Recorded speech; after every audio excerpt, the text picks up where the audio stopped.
Hello and welcome to Cracked Open, a podcast guiding you on your journey to becoming a vessel of unconditional love. This is your host, Beck Milonis, High Priestess, Channel, and Activator. Join me on this series as I share reflections, insights, and channel transmissions from my journey of walking the initiation path. Each episode is a unique transmission containing supportive frequencies to facilitate the deepest healing, activation, and reconnection with your soul. I invite you to open your mind and set the intention to receive this episode into your heart space. Let's go. Welcome back, beautiful souls, to another episode of Cracked Open. Becoming a vessel of unconditional love. Today, here with me, I have Aeron Lazar. Did I say it right? I think I got it right. Yeah, you did. Right. Amazing. Who's a multidimensional psychic and Akashic record expert, a channel to galactic light beings, an energy worker, and to sum it all up, a modern day wizard. Aeron's mission is to unlock your divine potential by liberating the flow of your energy and guiding you back to full sovereignty.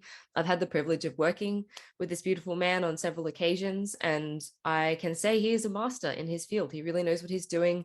We were connected through his partner, Ria, who we've also had the privilege of working with. So I'm so excited to have you here. It feels really full circle to have you here, particularly as I was on the podcast that you guys have, which was an awesome episode. So to begin with, I would love to introduce you to my audience by just asking you a little bit about, I know your backstory is interesting. It all kind of like came online and it was online and then it shut down and then it was like, boom, it comes back. So tell us a little bit about how you got here to be doing what you're doing and a little bit about all of that. Thank you. Well, first of all, it's really cool to be here. Thank you very much. And you know, it's I would say that my story really is kind of I mean, everybody's journey is unique, isn't it? So you know, I don't want it to sound cliche, but I remember sort of my third eye being opened firmly sort of 23 years ago. So I'm 43 now. And I remember when I was sort of 20 years old, going on spiritual development classes with my then mentor, now my friend, sort of very powerful spiritualist medium. And he was running sort of development classes. And I thought, wow, that sounds really, really cool. I'd always had, even when I was sort of a child, just this interest in UFOs and aliens and paranormal. And I remember sort of looking out on my bedroom window when I was sort of 8 years old and, you know, in my mind's eye, seeing the TV and radio waves across the sky. And back then we only had sort of 5 TV channels, you know, back in the 1980s, there wasn't many. So, you know, I've always been sort of, I lived a normal childhood, but always been a bit sort of, you know, sort of on the fringe of what society would consider sort of weird, I guess. And a good friend of mine, when I was sort of 20, was running spiritual development classes. And I decided to go along.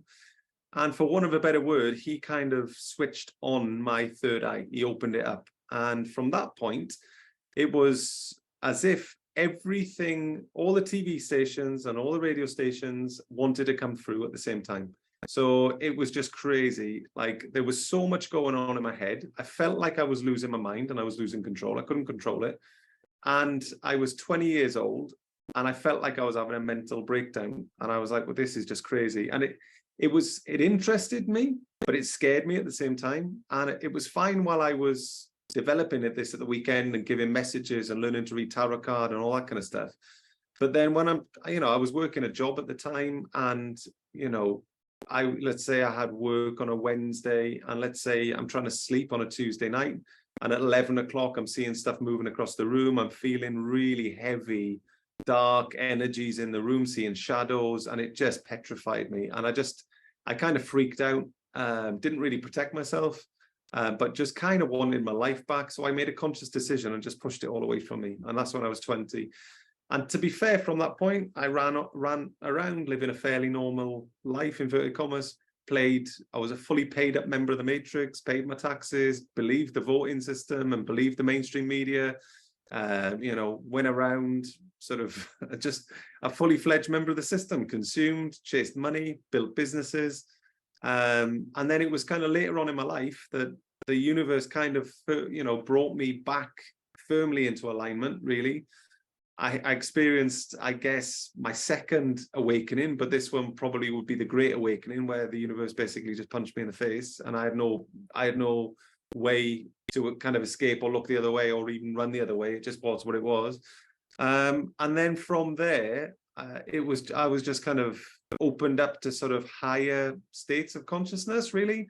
I was connecting to energies that I then instantly knew to be the Arcturians, and then started to connect with different races, started receiving downloads and upgrades, and it just accelerated from there, really. So yeah, that's kind of me, I guess, up to this point. Now I kind of teach and I coach people, how to sort of work with the equipment they've been born with, because everybody can do it. It's not just sort of, people who are gifted or chosen. Everybody who's got a solar consciousness and a pineal gland can kind of do it. It's just the system just doesn't teach you how to operate it, really. That's all. Amazing. Thank you for that beautiful story. And it's so interesting that we can be so connected and then choose to shut it all off. And we're like, nope, it's too much. I'm freaked out. And I shut it all off. And I feel like a lot of people do that, particularly in childhood. We're very active. We have these very active minds. We're tuned into all these things. And then it becomes unbearable and we tune it off. Something that I would love to, riff on, because you'd mentioned it, is that when you start opening, some of us who are naturally very open, and I had this experience myself, it's that radio station picking up all the freaking things all the time. And I know you took me in one of our sessions together in a process of like dialing into specific frequencies. So if you have advice for someone like me when I started, and it's like literally like my channel opened and it was like, what's the word I want to use? Like a free for all. And I didn't really know what I was even connecting to. And it was very overwhelming. So if someone's finding themselves in that situation, how do they discern? What's the best thing for them to do in that situation? I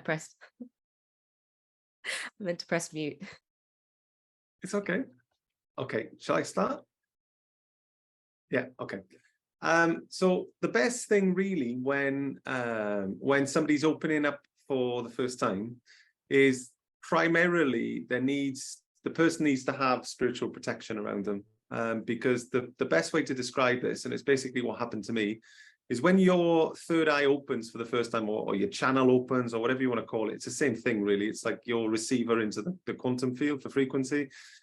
It's like a beacon going off. And basically, because it's like a beacon to anything which is kind of anything that wants to come through, of all polarities. And it could be the most amazing stuff of the light, but there could be demonic stuff, there could be low astral beings. It just doesn't matter. You kind of open, and it's going whoop whoop within the quantum field, like a lighthouse, basically. And like everything wants to try and come through, so you're going to need to protect yourself. So that'd be my first recommendation, is go through spiritual shielding protocols. The most basic one that you can do is covering yourself in white light, although that only works while you're still focusing on covering yourself in white light. There is sort of quantum architecture you can create around yourself, build walls of energy and domes and do all that kind of amazing stuff, which sort of prevents X, Y, and Z from coming in. You can do that. But when you're sort of sufficiently protected, let's say, then you can start to explore who you're going to connect to or what you're going to connect to. And I would just say, find yourself, if you want to go out and figure this out yourself, go ahead and do that. If you want to find somebody experienced who can guide you, go ahead and do that. Whatever feels sovereign for you and whatever feels in alignment with what you truly want to do, like your true desire, and not an imposed or false desire, what you truly, truly want to do. If you want to figure it out yourself or give that a go ahead. If you don't, get somebody to help you. And then what I would do is pay attention to how the frequency of what you're connected to makes you feel. Like if you get a sinking feeling in your stomach or it feels bad, it's probably bad. If it feels light and airy and high vibrational, then it's probably okay. But again, it just comes down to discernment and practice, I guess. And different races have different kind of flavors or energies. I don't suppose you would be open in this transmission to introducing us to maybe one or two different flavors for those who are open and available, if there's any races coming forward. No pressure, but if that feels I can. It's like I can. It's just dropping in the zone. So let me just see. And it's not whoever wants to come forward. It's just think of it like all of these energies are around us all the time, playing like different radio stations. So like around you right now in the room, if you had forget the sort of digital, DB radio, but if you had like an old analog where you're hearing the white noise between stations and a dial kind of thing, if you were just tuning that in like a radio, you would find probably 30, 40 different radio stations in the same room as you right now, right? And it's no different. So all you're going to do with your consciousness, or what I'll do here when I bring this energy, is I'm just tuning into the frequency band of that energy and just bringing it in, or sort of, I know it sounds a bit flowery, but sort of embodying that frequency, bringing it in, which then allows it to permeate and people can feel it. But it's just a case of tuning in. That's absolutely what I do with my Shakti and how I activate people. So I understand that. It's like this is, guys, what it means to be a vessel. I talk about that a lot on here, but we're meant to be a blank canvas for that frequency to come through. So that's so beautiful. And yeah, let's do it. I'm excited. Okay, so let me just see. I want to give like a contrast, so people can feel it, because some of them it's like they're very, very similar, and it's like different shades of the same color. So I want to get some contrast coming in here so people can really feel the difference between them. So I'm thinking Pleiadian and I'm thinking Syrian. So one is like off the charts, like really, really high vibrational, and the other one's like really grounding and feels like a big heavy comfort blanket. Okay, so what I'll do, we'll go up and then come down. So what I'll do is like I'll bring Pleiadian in, and what I'll do is just sort of almost bleed this bleed's not the right word, but just sort of send this frequency out, and just like it'll be retained in the recording of this, so anybody tuning into it will feel it. And then what I'll do is clear our field, settle us down, and then we'll just bring some Syrian in, and then people will just feel, you can feel the energy. And so if you're sensitive, tune into how this feels. If you're not so sensitive, just pay attention to each of these examples and just see how you feel in your stomach, in the pit of your stomach, or how you feel in your body. Pay attention to what's kind of lighting up or what isn't.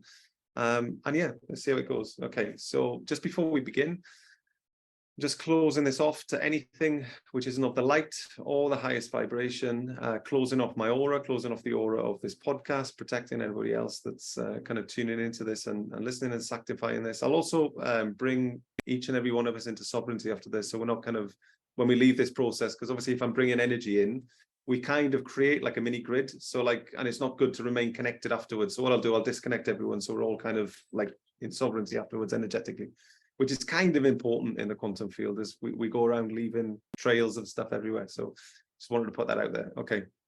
So like, I'm just assuming you're okay with this, Beck. Can I just get your consent that you're happy for me to do this? 100%. I'd love for you to do this. Yeah. Okay. And I'm amplifying what you're sending. So it's going to be good. Okay, cool. Anybody watching this, again, because everything I do comes down to consent, and I don't sort of take implied consent either. So I'm not just taking the fact that you're listening to this, so you're happy with it.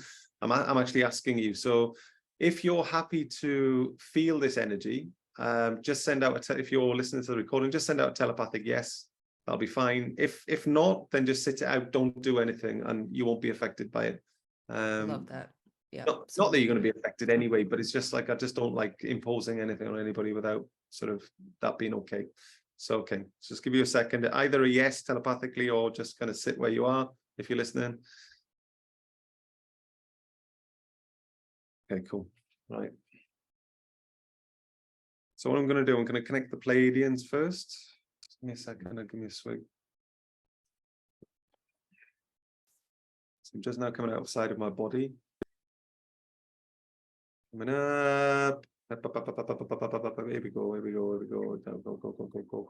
Go. Down it comes. So I can feel this now throughout my chest, and I'm feeling tingles at my legs and at my body. It's almost like I'm used to this frequency because I work with the Pleiadians a fair bit. But the first time I encountered this frequency, I was literally doing star jumps around the living room. I was just wanted to kind of like do star jumps and press ups and run around the living room, and it was just kind of a bit physically overwhelming. It's very, very, very high vibrational, very, very, very high vibrational, high on a frequency perspective is Pleiadian energy. It's excellent for flushing the field. So if you're looking for a cleansing frequency, this is very, very, very good. So what I'm doing now, if just to kind of give you a commentary on what I'm feeling, I'm tuned into their energy. It's almost like their collective consciousness. And it's like I'm channeling this frequency down mentally, and I'm just blasting this out like a transmitter. So just feel this energy as it comes out. I think Beck will be amplifying it, she said. So just allow this to come through and just feel that. Feel that, feel that, feel that. This is Pleiadian energy, Pleiadian frequency.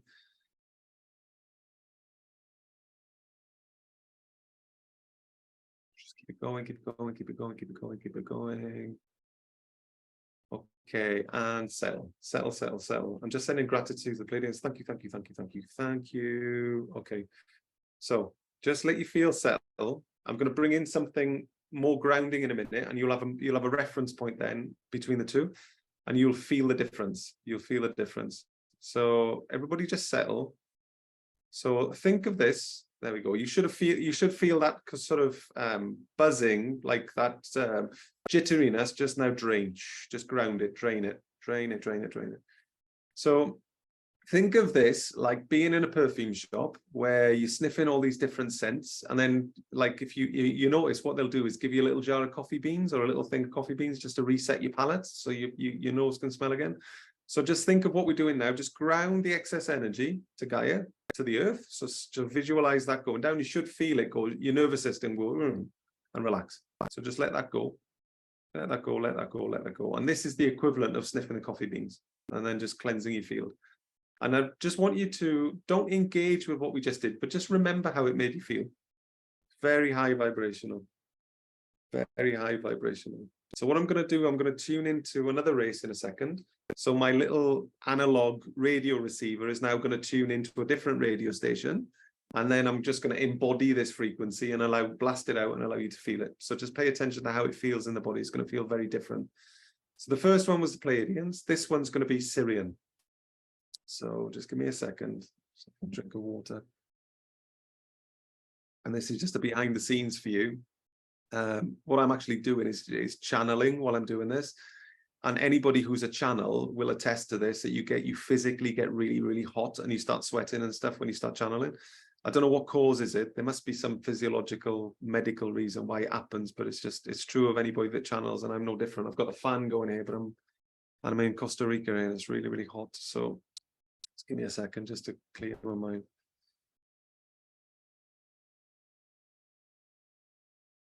Okay, just tuning into the Syrians. Okay, I can just feel it coming in now. Just feels a lot heavier. I feel more grounded. So you'll feel grounded with this.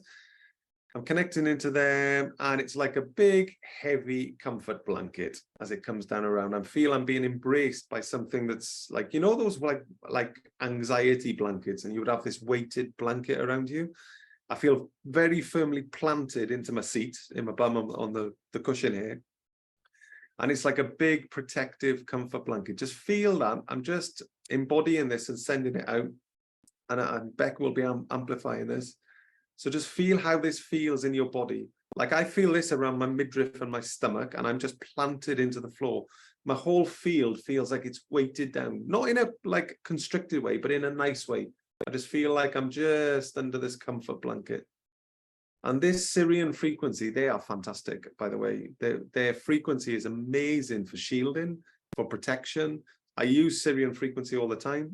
Syrian is good for healing frequency, that you can remove things like seals and dissolve grids and things like this. Is fantastic, the Syrians. Just feel that energy, just very, very grounding energies. So you should feel it around your stomach area, maybe around the solar plexus. Just like just the heaviness. Just feel it. And there's a big contrast between the first set of frequency and this. Feels very different in the body, right? It's just as it comes through, just sending this out. Oh, I love the Syrian so much. Okay, 3, 2, 1. Okay, just going to break this. And by the way, that was just an example of the frequencies. No codes transmission, there's no activation, there's nothing coming out. There's just for you to get a flavor of the energy, that's all. So I'm just disconnecting from the Syrians now. Just ground that extra energy, just ground it. You should just feel your whole nervous system go, just visualize it going down, ground the energy. Thank you so much to the Syrians. Thank you, thank you, thank you, thank you, thank you. You're legends. I love so much connecting to you. I've learned so much. nothing but the utmost respect for you and your energies, and it's just thank you so much again. Just coming back.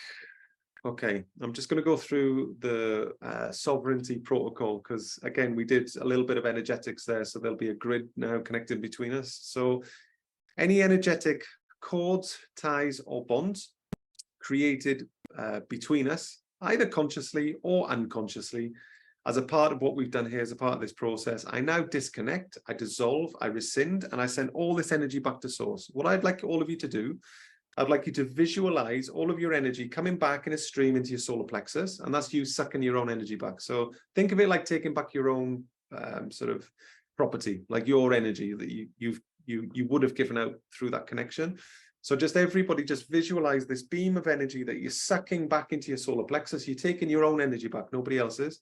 So again, I declare any energetic cords, ties, or bonds created between us, consciously or unconsciously, as part of this process, I disconnect, I dissolve, I rescind, and I send all this energy back to source.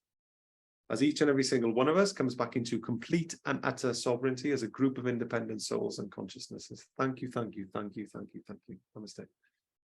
Okay, cool. Thank you. That was awesome.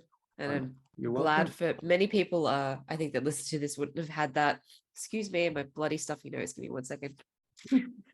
Wouldn't have had that point of reference, right? To be like, oh, I know what I'm feeling. And I remember when I started feeling the Syrians, I had no idea. They had to keep showing me pyramids and all these things till I got it. And I was like, oh yeah, okay, cool. So it can be a bit like that. And it's so helpful to have that, like you said, the phone book of like, oh, I know what this feels like. I guess the question I want to ask is, how do people know like what their origin, their starseed origin? Do we all have a starseed origin? Like I kind of know the answer to this, but I think it's an interesting question to ask. Do we have more than one? Like what kind of would indicate a certain origin, or are there certain things to look for? So you basically so you've got this basically starseed, the soul origin is basically your first incarnation that you've experienced. And then that can be vastly different to where you've come in from. If you're a starseed, you might not be a starseed. You know, you might have your last incarnation might have been human. Who knows? You know, it doesn't mean that just because you have a fascination in galactics, UFOs, and you know you romantically like the idea of being a starseed that you are one. It's not a given. However, I've worked with a lot of people who are. And I know that there's a lot of sort of numbers, like 144,000 that's banded around, and a lot of this kind of thing. I get the feeling that there's a lot more than that. But you know, there's ways that you can find out. So a couple of ways is to listen to some light language. That would be the first way, which is nice and easy. And the reason you would do that is each light language transmission or language is not so much about the sounds being made, it's the energy behind it, it's the frequency. And each light language or light transmission or each race transmission feels very different. And so just pay attention to which one resonates and which one makes you light up. And that's an indication that either you've lived a significant life or you've come here from there. So that's the first way. Another way is one of the things that I do is I'm able to read, or I'm able to operate within the Akashic realm in its entirety, and that includes the terrestrial block and the galactic block, or the galactic hall. And I actually read people's galactic records, and I'm able to tell people their soul mission, where they've come here from, what their origin is. And it's super interesting, the Akashic records, because you've got terrestrial records and you've got galactic records. Your terrestrial records actually are held within your DNA of your body. So if you take a whole sort of helix of DNA and you took all the information in there, wrote that in a book, you'd have a book with 1 million pages. That's how much information is contained within that, right? So there's no junk DNA at all. So all of your Akashic records are in your physicality in here. The galactic ones, however, they're held at your soul and your higher self. So this is why there's 2 blocks. You've got one inside the body in here. So anybody reading the Akashic records, if it's terrestrial, they'd actually be tuning into a person's body, actually reading a person on a cellular level. And the galactic side of things is dealt with at the higher self and soul. So you can kind of either learn to do it yourself. Everybody's got the ability to learn to read the Akashic records.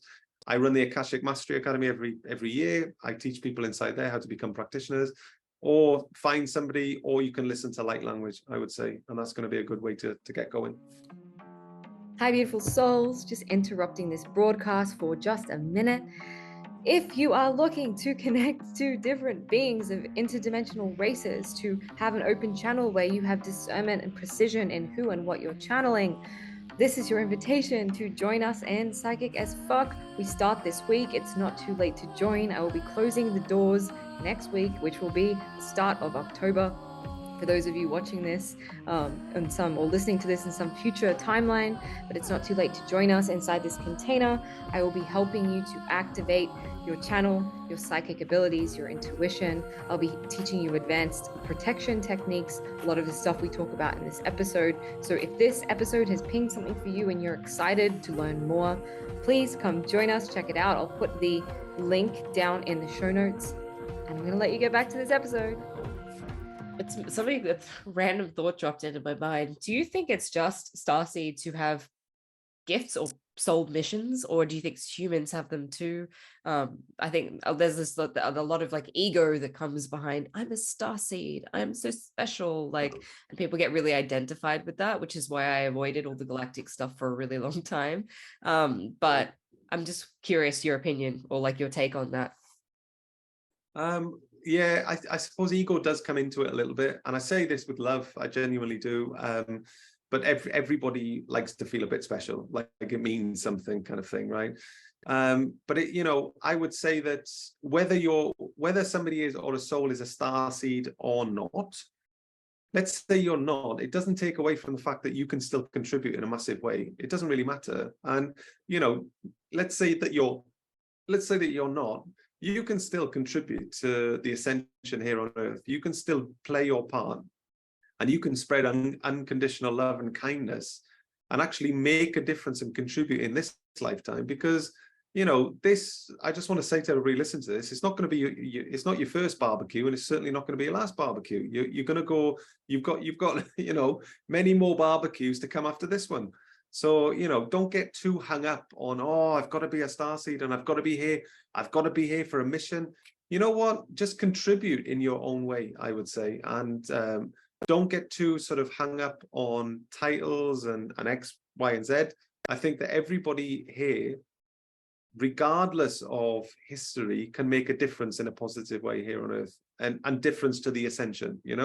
If whoever it is listening to this, you're obviously sort of interested in energy and frequency, or you'd be listening to some nutrition podcast, or you'd be listening to some sports podcast, or some Aussie football podcast, or whatever. But obviously you're interested in energy, and you're obviously consciously a bit awakened, or a lot awakened. And that tells me that you're on the right path. So just sort of tune into how you want to serve and what makes a difference to you and what you actually love to do. And if you can serve or make a difference doing something that you absolutely love, then you've nailed it. Because that's basically that. Even whether you're a starseed or not, that's all a starseed's soul contract is. I don't like the word contract because it sounds a bit 3D and a bit kind of small print and terms and conditions kind of thing. Then it's not very, it sounds a bit restrictive. But I prefer the term sort of alignment blueprint for that kind of thing. So what that means is that you get an alignment blueprint. So you've come here for a reason, let's say, and as long as you fall under the umbrella of what you came here to do, then that represents alignment for you, and that represents joy, happiness, fulfillment, which is basically coming back to what you love to do. So it's kind of just figure out what it is you love to do and do that, and that's basically what it is.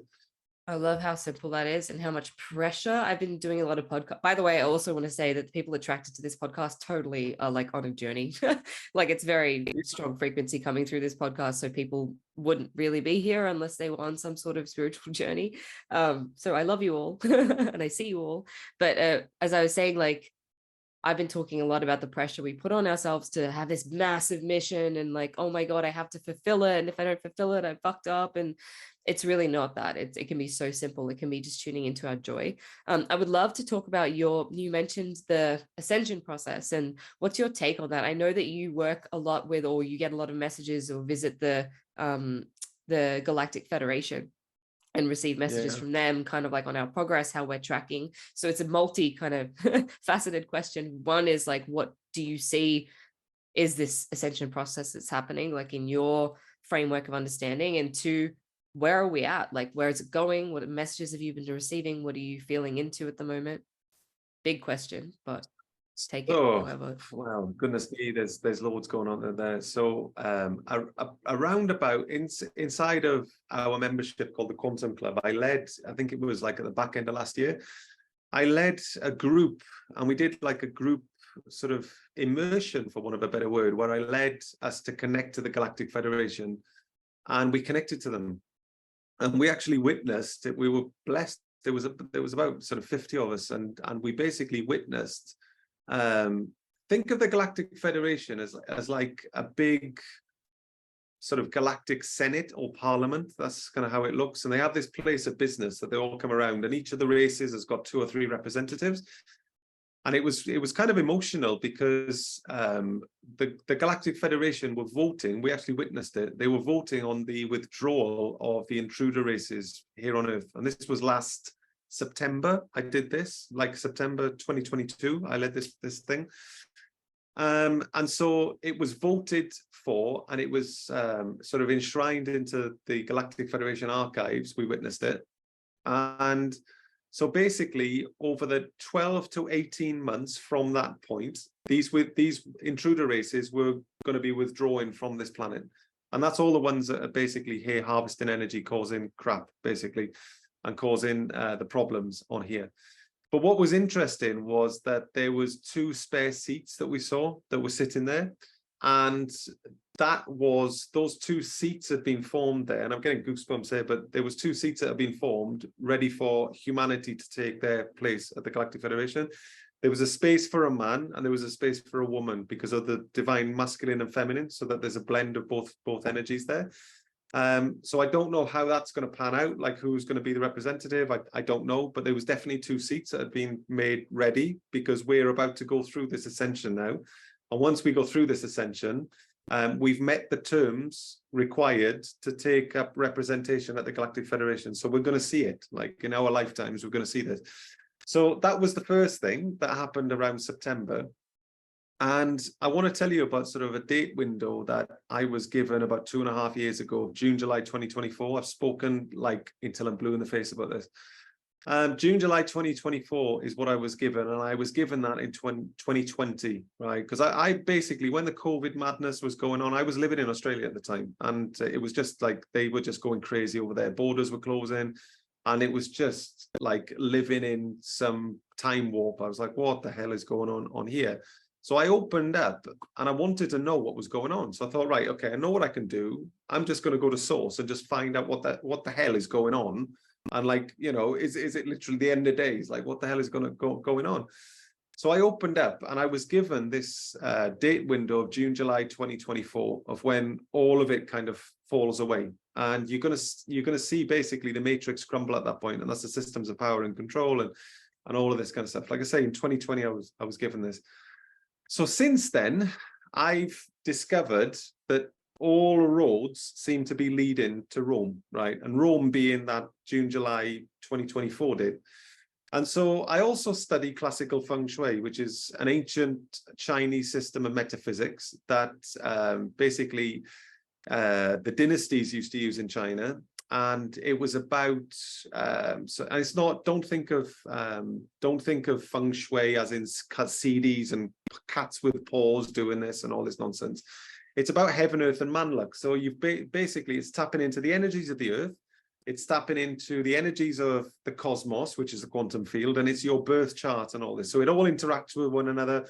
And, you know, depending on what you do with your home, you get different outcomes. But it's all to do with frequency. But that system shows that around the time of June, July next year, we move from period 8 into period 9. Period 8 was what we're leaving, or is leaving now at the minute, which is that patriarchy, which is that sort of male-dominated kind of, you know, hustle, grind, bro marketing, let's go. And we're moving into this spirit period 9, which is the divine union, and it's more of a spiritual age, basically, which again, so consciousness is going to be at the forefront of the marketplace and everything else. That's just how it is. It's just it's a period. It's happened before. It's a cyclical thing, but we are just moving into this with this period 9. Then you've got Pluto, which moves into Aquarius, if you want to look at astrology. And that the last time that happened was when the Roman Empire fell, and it signifies the end of ages and the end of empires. It destroys things and then it rebuilds things. That's what it does. That this planetary alignment hasn't happened in our lifetime. The last time was, well, like I say, the Roman Empire fell. So, like I say, all the ducks seem to be lined up now, pointing towards this window next year. And what's essentially going to happen is, you know, when it comes to this ascension, we've currently got 2 timelines that are operating parallel like this. Think of it like train tracks going off in the distance. The 3D timeline, and you've got the 5D timeline, but they're parallel at the minute like this. And you can interchange at the minute. You can hop from one to the other. It doesn't really matter like this, depending what your choice points are or whatever. You know, if you want to have a pessimistic outlook, you'll slide across and be on the 3D one. If you want to think of ascension, you'll slide across and it won't look any different, but you'll just be on these 2 things. What's going to happen at June, July next year is basically these 2 timelines are going to arc apart like that. And then what that means is that once they start to arc apart, there's going to be no jumping between like there is at the minute. You're either on one or you're on the other at that point. What timeline 1 is, which is the 3D, that's where people are going to be controlled on CBDCs within a digital prison. You're going to be geofenced. Your currency isn't going to work outside of your 15-minute neighborhood and all that dystopic stuff. You can have the other timeline, which is sovereignty and freedom, and people are heading towards ascension. And ultimately, timeline 1 is the timeline which collapses and disappears, and it's timeline 2 that gets anchored in as the ascension timeline for Earth. But we're on the tracks at the minute.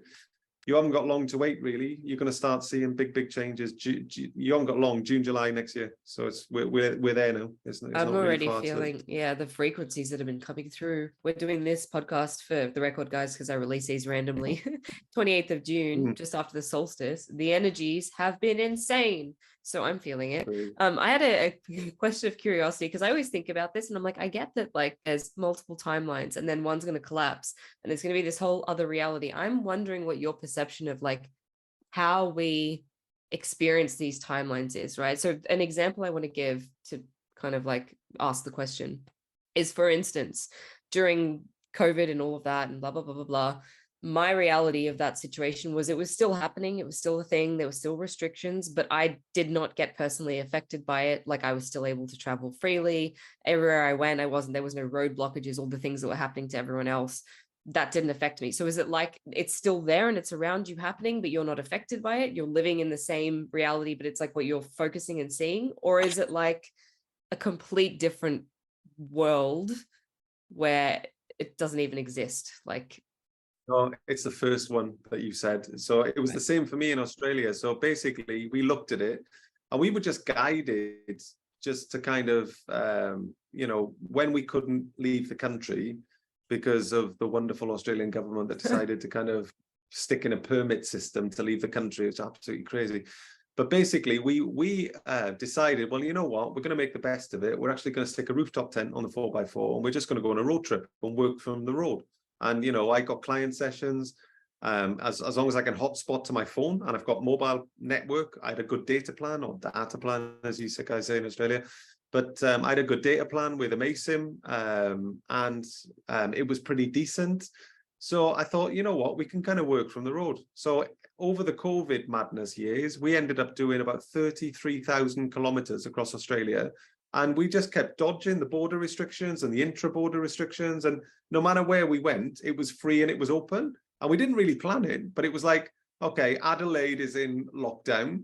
And then by the time we're coming back down, 2 days before we entered, the border just dropped back down and allowed us back in. And it just seemed like we weren't even facing the restrictions that other people were being affected by. Which, you know, I count my blessings for that. I know a lot of people, especially in Victoria, did it tough, and I send my love to anybody from Victoria who went through what you went through. I'm really, really sorry about that. But yeah, we just seem to kind of avoid all the drama, basically, by just kind of being led where to go and what to do and all of this kind of stuff. And so it's going to kind of play out like that in a way. So, you know, people on 5D timeline, we're not suddenly going to go to a different planet. We're basically going to be it's like having a new operating system. Think of it like that. 5D consciousness is like an operating system. You know, like you would update your operating system of your Mac, or, you know, you get Windows updates or whatever, and then all of a sudden your computer's got new features and whatever else. It's kind of like that. And so you're just going to be living on the same planet, but kind of with a new operating system, not restricted or imprisoned the way the people on the CBDCs are going to be. Because what they're trying to do basically is, you know, this is why you're seeing engineered inflation, and why you're seeing, you know, to combat the inflation, interest rates going up. They're just draining people dry, because what they want is people's resources disappeared. So that people, hopefully, in their eyes, have no choice but to accept that CBDC. And once people are on it and it's programmable money, at that point, you know, if people are just issued sort of UBI or universal basic income, it's going to be very, very difficult for people at that point. But, you know, you will have a section of people who will be stuck in that system, and then you'll have the people on the 5D timeline. But we will kind of be walking amongst each other, if that makes sense. So it's like you were saying in your first example. Yeah, I'm curious, like you said, the forces that we're here trying to control and like all of that stuff have been asked to leave. So how is this timeline still possible if they're leaving? Is it a human-made thing? Like, is it just a human? Some humans are not ready to ascend, so they're going to get trapped into this lower. Well, so it's not, don't forget, it's not just these intruder races that are causing all the havoc on Earth. You've got some human beings who are some pretty sickos as well, you know, and this includes the psychopaths in government and all that kind of stuff. So just because the intruder races are leaving and the ones harvesting the energy and things like that, you've still got a section of the human race that are just mental and psychopaths, and that includes the people who are pushing forward these CBDCs. And so, you know, there will still be people trying to push that evil, human beings trying to push that agenda. But ultimately, you know, it's going to be, you know, it's doomed to fail, really, because they're not going to capture everybody on it. And there's going to be billions upon billions of people who will elect to be on this timeline too. They'll reject the CBDC and they'll actually go for sovereignty and freedom. There'll be billions of us. So they might capture a small percentage of the overall population, but they're not going to get everybody. So I'm curious if you buy into the solar flash theory. So guys, for someone who doesn't know, there's a lot of people who are saying we're going to have this mass extinction level event of big energies influx coming in. And then after that, some people are saying there's going to be spaceships that come and take people who aren't ready to ascend to another planet to prepare them. And then the ones that are here are going to get this whole upgrade and various things. I'm curious, given your face and your reaction, I think I know where you might stand on that, but I'm curious as to what your perception is. Yeah, I don't sense that there's going to be some kind of solar flash. I'm not sensing that there's going to be, you know, the people who are not ready are going to get taken off and taken to some re-education ascension camp before they're ready to be brought back and introduced back to the rest of us. I kind of that's kind of not how I see it. Yeah, I don't feel it, or I don't see that. Interesting. What's your take on the energies that are coming in then? Because they're very real. Like every time there's a big energy wave, I'm like, whoa, I'm fucking having full like God experiences. Yeah. What I feel into that is that, you know, what we're just experiencing is that the frequency of Gaia and the frequency of this whole situation is just increasing. And everything seems to be accelerating and getting faster. And I feel you're probably going to feel it more so, or you're going to continue to feel it up to the point where the timelines arc away from one another. And I think at that stage, I don't think the frequency is going to keep increasing, because it would have got to a level that allowed those timelines to split. And I think what it's going to be a case of is when the timeline split is just being able to hold that frequency then and just being able to embody it. And a big part of that is actually healing your pain and trauma, because you know, people who haven't yet been through this dark night of the soul and healed a lot of the stuff that's hurt us, usually from childhood and As before we have an awakening, the matrix kind of layers and layers of pain and trauma. It can suck and it can be really hard. But we've got to make sure we're as healed as possible in order that we can hold that energy, because otherwise those low vibrational, emotional sort of pain and trauma that we've got in our bodies, if we're not careful, can anchor us into 3D really. So we need to make sure that we can as clean as possible, as clear as possible by healing as much as we can. Yeah, absolutely. And those energies serve to clear that stuff from us. I notice whenever they come in, I'm like, I'm not even trying to heal some shit. It's just coming up and it's clearing, which is beautiful. To kind of wrap up, I want to ask you what your perception of, oh my God, sorry, I'm so stuffy. Guys, I've got a cold in case you're wondering why I sound like a dude. What your perception of this new timeline or this new earth or this sovereign free, like what's your vision for it? I'm always curious to ask people what their vision is, because we often share the same vision, but what that would look like in your ideal timeline or what you'd like to manifest. So the way I see it is that it's sort of utopic by comparison.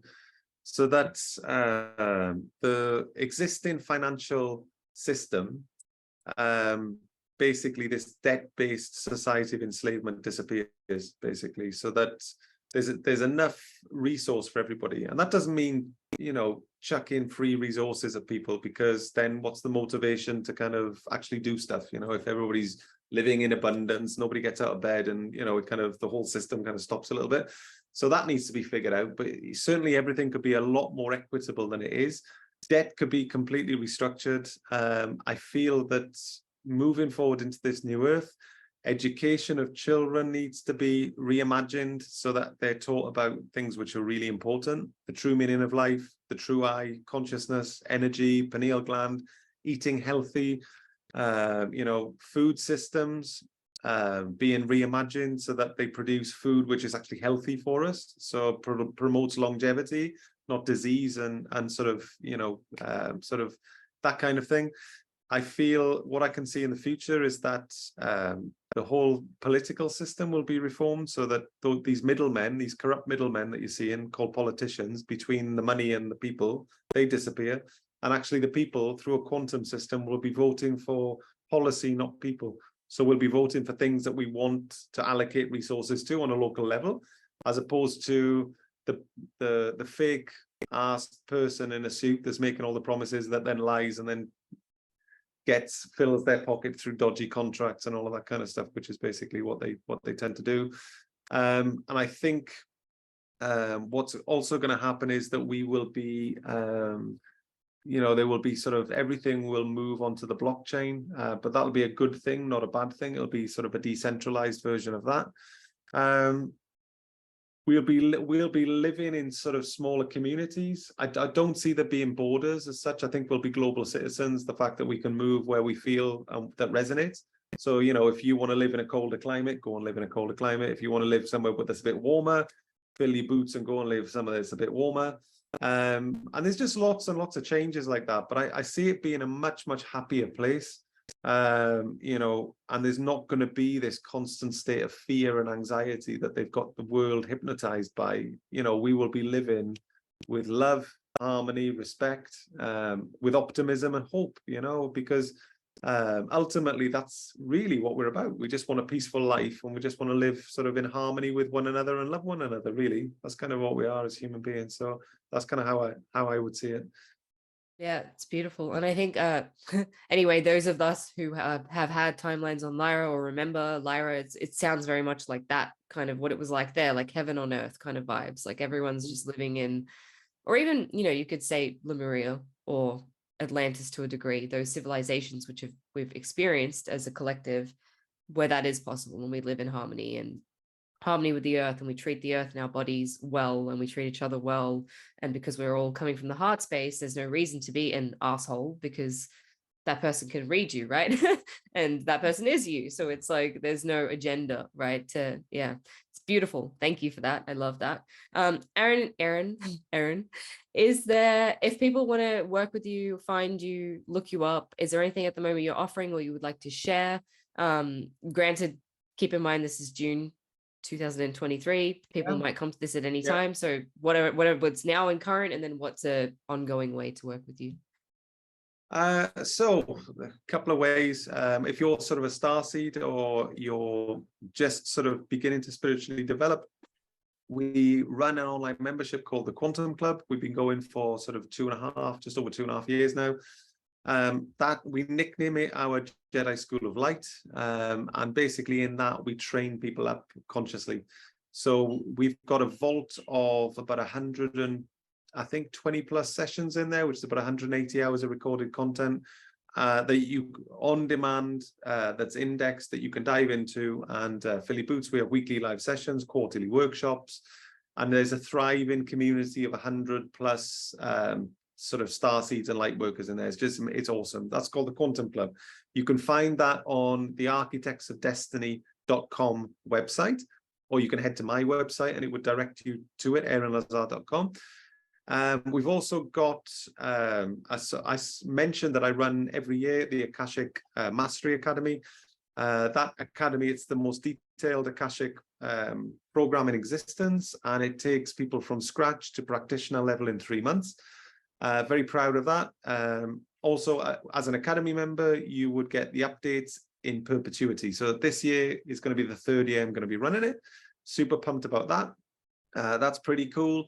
And then every January, myself and my wife, we run a joint program called Transcendent Dimensions. And that's a 6-month program. And what we do is to take all of our modalities that we utilize, and we transform people energetically. So we literally clear up people's fields. We clear all the karma. We clear ancestral patterns. We heal people emotionally. So we use galactic frequency and start purging people's fields, so people kind of heal. And then what we do is to start to level people up. And by the end of the 6 months, people are tapping into their highest timeline. So we're literally just coming through to the end of a 6-month program that we started in January now. It's amazing to see the transformation, and we run that once a year. So I think we'll be opening registration or at the end of this year for January in 2024. But other than that, I don't do one-to-one sessions anymore. I used to do them, and I love doing them, but I was kind of so busy. I was flat out for about sort of 2.5 to 3 years. I didn't have time to focus on groups. So I do work one-to-one with people inside of the group stuff that we do.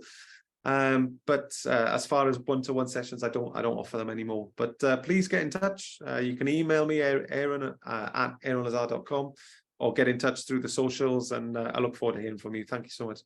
Amazing. And we'll have all the details of his Instagram and website and all of that down in the show notes. Thank you so much for joining me. I've loved having you here and chatting with me. And yeah, it's been an honor and a pleasure to work with you. Everyone who's been listening, thank you, beautiful souls, for being here again. If you've liked this, subscribe, leave us a comment on Apple Podcasts, leave us a comment on YouTube, check out all the social media channels. And until next time, beautiful souls, I love you. Thank you for listening to another episode of Cracked Open. Don't forget to hit subscribe and share with a friend if this episode has served you in any way. For more information about the work that I do, or to get in touch with me, read the show notes or head to beckmylonas.com. Until next time, beautiful soul.